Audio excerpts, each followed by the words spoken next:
ಶ್ರೀ ಅಯ್ಯಪ್ಪ ಸೇವಾ ಸಂಘ ಬೆಳ್ಳೂರಿನಲ್ಲಿ 48ನೇ ವಾರ್ಷಿಕ ಮಂಡಲೋತ್ಸವ ನಡೆಯಿತು.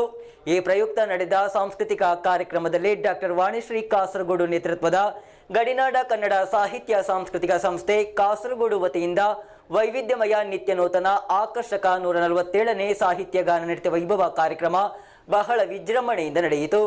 ಶ್ರೀ ಅಯ್ಯಪ್ಪ ಸೇವಾ ಸಂಘ ಬೆಳ್ಳೂರಿನ 48ನೇ ವಾರ್ಷಿಕ ಮಂಡಲೋತ್ಸವದಲ್ಲಿ ನಡೆದ ಸಾಂಸ್ಕೃತಿಕ ಕಾರ್ಯಕ್ರಮದಲ್ಲಿ ಡಾಕ್ಟರ್ ವಾಣಿಶ್ರೀ ಕಾಸರಗೋಡು ನೇತೃತ್ವದ ಗಡಿನಾಡ ಕನ್ನಡ ಸಾಹಿತ್ಯ ಸಾಂಸ್ಕೃತಿಕ ಸಂಸ್ಥೆ ಕಾಸರಗೋಡು ವತಿಯಿಂದ ವೈವಿಧ್ಯಮಯ ನಿತ್ಯ ನೂತನ ಆಕರ್ಷಕ 147ನೇ ಸಾಹಿತ್ಯ ಗಾನ ನೃತ್ಯ ವೈಭವ ಕಾರ್ಯಕ್ರಮ ಬಹಳ ವೈಭವದಿಂದ ನಡೆಯಿತು.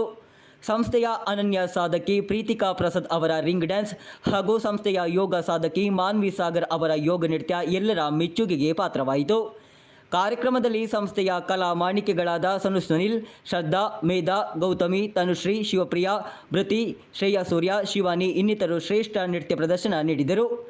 ಸಂಸ್ಥೆಯ ಅಧ್ಯಕ್ಷೆ ಡಾಕ್ಟರ್ ವಾಣಿಶ್ರೀ ಅವರನ್ನು ಮಂದಿರದ ವತಿಯಿಂದ ಶಾಲು ಹೊದಿಸಿ ಸ್ಮರಣಿಕೆ ಫಲಪುಷ್ಪ ನೀಡಿ ದೇವರ ಪ್ರಸಾದ ಕೊಟ್ಟು ಹರಸಲಾಯಿತು. ಭಾಗವಹಿಸಿದ ಎಲ್ಲ ಕಲಾವಿದರಿಗೆ ಸಂಸ್ಥೆಯ ವತಿಯಿಂದ ದೇವರ ಸನ್ನಿಧಿಯಲ್ಲಿ ಗೌರವ ಧನ ನೀಡಿ ಪುರಸ್ಕರಿಸಲಾಯಿತು.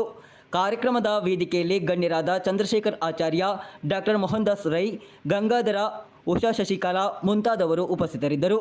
News bureau, Kasaragod.